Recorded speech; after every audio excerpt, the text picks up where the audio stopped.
Hello दोस्तों, good morning, नमस्कार, सत श्री अकाल, सलाम। टेक्निकल सपोर्ट चैनल में आपका स्वागत है।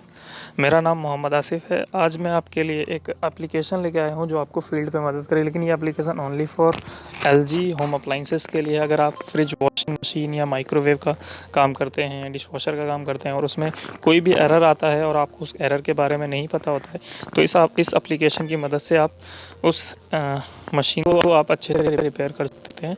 तो सबसे हम बात करते हैं इसको कैसे यूज़ करना है। तो इसको यूज़ करने के लिए सबसे पहले आप प्ले स्टोर पे जाएंगे। तो प्ले स्टोर पे जाके ऊपर सर्च में जाके आप टाइप करेंगे LGSAE सपोर्ट टूल। आप देख रहे हैं यहाँ पर सेकंड नंबर पे सपोर्ट टूल आ रहा है। इस पर आप क्लिक करेंगे तो सबसे टॉप पे आ रहा है LGSAE सपोर्ट टूल।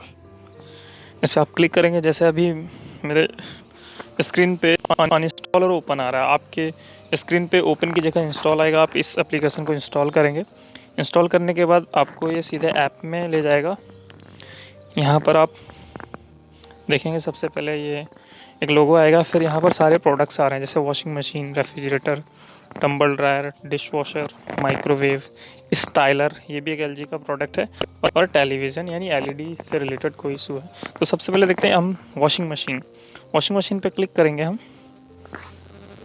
तो क्लिक करने के बाद आप देख रहे हैं यहाँ पर एक फ्रंट लोड वॉशिंग मशीन के अंदर जितने भी टाइप के एरर आते हैं उसके बारे में दिया हुआ है। तो हम एक एक एरर के बारे में बात कर लेते हैं। तो सबसे पहले है ए मतलब एक्वा एरर।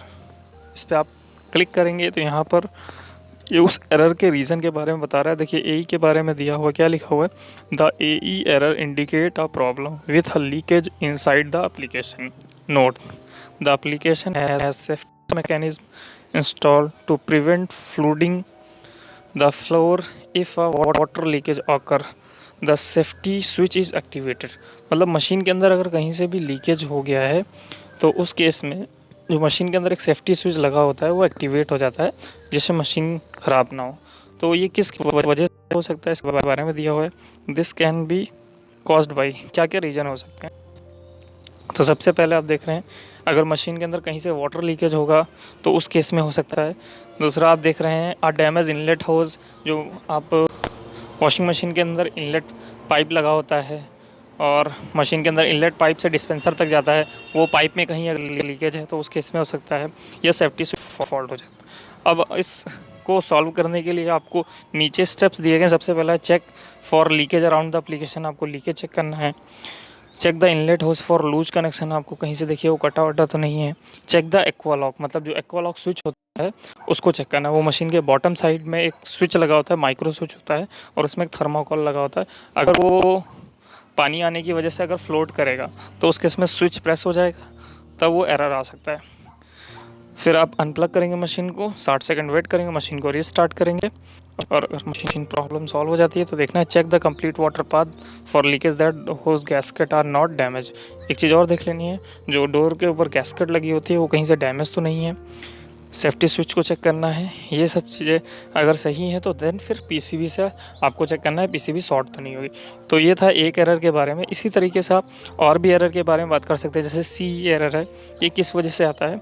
तो सी एरर आता है, the C error indicate a problem with the direct drive motor control और the application has several detection mechanism to control the direct drive motor, the current control is one of them and this prevent a mains cut. मतलब machine के अंदर जो direct drive से related, basically इसको current error बोलते हैं। तो direct drive से रिलेटेड अगर कोई भी एरर होगा, डायरेक्ट ड्राइव मोटर से रिलेटेड, तब मशीन के अंदर सी एरर आएगा। तो इसके रीज़न क्या क्या हो सकते हैं। The motor taking too much current, मतलब उस पर लोड ज़्यादा है, या फिर अगर आपने ज़्यादा डंडी डाल दी मशीन हाई एम्पेयर ड्रॉ करेगी तो उस केस में आ सकता है। मोटर में शॉर्ट सर्किट हो सकता है, मोटर बर्न हो सकती है, और पीसीबी फॉल्ट हो सकती है। तो इसका step to solve the problem, इसको कैसे सॉल्व करना है उसके बारे में दिया गया है। तो सबसे पहले अनप्लग करेंगे, ये सबके लिए है। आप 1 मिनट वेट करेंगे, उसके बाद मशीन को दोबारा स्टार्ट करेंगे। फिर ये सारी चीज़ें यहाँ पर दी गई हैं, तो इस तरीके से आप रिपेयर कर सकते हैं। तो ये तो था एरर के बारे में। अब हम बात करते हैं, ये इसी तरीके सारे एरर के बारे में दिया जाएगा। उसका ट्रबल ग्रुप्स के बारे में बात करते हैं। अगर मशीन के अंदर एरर नहीं आ रहा है और अदर कोई प्रॉब्लम हो रही है, तो सबसे पहले हम बात करते हैं। देखिए यहाँ पर अदर प्रॉब्लम, पावर से रिलेटेड इशू है, वाटर से या स्मेल से है। तो स्मेल को हम ओपन करते हैं। स्मेल किस किस वजह से आती है, सीवियर स्मेल या बर्निंग स्मेल, नॉर्मल स्मेल है जैसे। तो किस the customer observe the rotate order the was not present before, often customer wash at low temperature and use the too much detergent, advice is wash towel and bed linen at 60 degrees Celsius, which will help the reduction of remaining detergent residue, the dissolve and drain away at the same time the bacteria killed। तो basically अगर आप उसमें कपड़े wash करते हैं और उस case में अगर उसका डिटर्जेंट रेसिड्यू जमा हो जाता है तो उस केस में वो स्मेल आता है। तो किस किस वजह से हो सकता है, clothing present in the drum long after the cycle is, आपने कपड़े डाल दिए हैं और बहुत टाइम से कपड़े निकाले नहीं, उसके अंदर गीले पड़े, तो उस केस में आ सकता है। डिटर्जेंट के पार्टिकल हो सकते हैं। अगर पंप का पंपिंग एक्शन यानी पंप पानी नहीं निकाल रहा है तो पानी जमा होने की वजह से आ सकता है। और ड्रेन पंप फॉल्टी होने की वजह से आ सकता है। तो उसका सॉल्यूशन दिया गया है। इस तरीके से आप वॉशिंग मशीन के सारे एरर सॉल्व कर सकते हैं। तो नेक्स्ट इसके बाद हम चलते हैं रेफ्रिजरेटर। तो रेफ्रिजरेटर में देखिए आप इसमें देख सकते हैं कुछ एरर ऐसे होते हैं जिसमें प्रॉब्लम होती है, कुछ एरर ऐसा होता है जिस वार्निंग इंडिकेशन होता है, हमें लगता है कि मशीन के अंदर कोई फॉल्ट है। तो जैसे अगर मैं बात करूँ, फ्रिज में एक एरर आता है ऑफ एरर। तो ये ऑफ एरर डेमो मोड का है, तो इसको देखते हैं कैसे रिजॉल्व करते हैं। तो ऑफ एरर आप देख सकते हैं, the of error is notification that the appliances is running in demo mode. This is a function designed for shops if the customer has purchased the application from a shop. If sometimes happen, this is the still activated, this mode is still activated।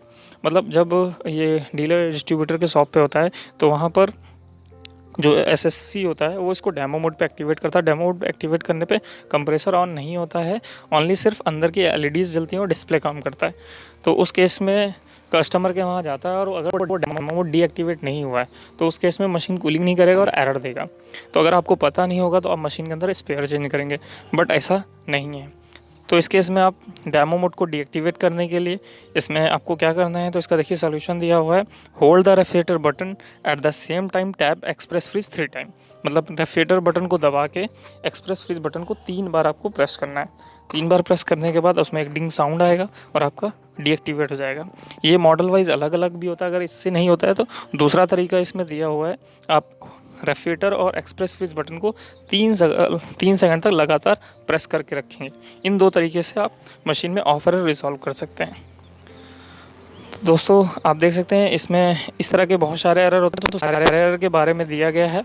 अब trouble group की बात करते हैं तो इसमें भी आप किसी से जैसे स्मेल से, नॉइस से रिलेटेड, वाइब्रेशन, ऑपरेशन, टेम्परेचर या इंडिकेशन। जैसे हम बात करते हैं टेम्परेचर, तो बहुत ज़्यादा ठंडा कर रहा है या बहुत ज़्यादा फ्रीजिंग हो रही है या फ्रिज रेफ्रिजरेटर साइड गर्म है। तो इसमें जैसे हम बात करते हैं टू वार्म रेफ्रिजरेटर, मतलब रेफ्रिजरेटर काम नहीं कर रहा है, तो उसके इसमें क्या क्या रीज़न हो सकते हैं।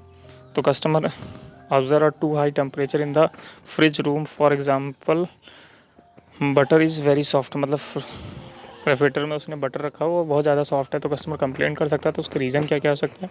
अनयू install application not yet on temperature, मतलब जो फ्रिज ऑन किया हुआ है उसका टेम्परेचर अभी तक अचीव नहीं हुआ है और पहले ही सामान रख दिया, उसके इसमें हो सकता है। टेम्परेचर 4 डिग्री से ज़्यादा सेट कर रखा है, डोर बहुत बार ओपन हो रहा है, ज़्यादा टाइम तक खुला हुआ है, डोर प्रॉपर क्लोज नहीं है। तो इस तरीके के बहुत सारे रीज़न हैं, तो आपको स्टेप बाय चेक करना है, तो आपको यहाँ पर प्रॉब्लम का सॉल्यूशन मिल जाएगा। यहाँ पर देखिए बहुत सारी चीज़ दी गई हैं। तो उम्मीद करता हूँ कि ये वीडियो आपको पसंद आया होगा और आपके लिए अगर आपने मेरा चैनल सब्सक्राइब नहीं किया तो आप सब्सक्राइब कीजिए, लाइक कीजिए और कमेंट कीजिए।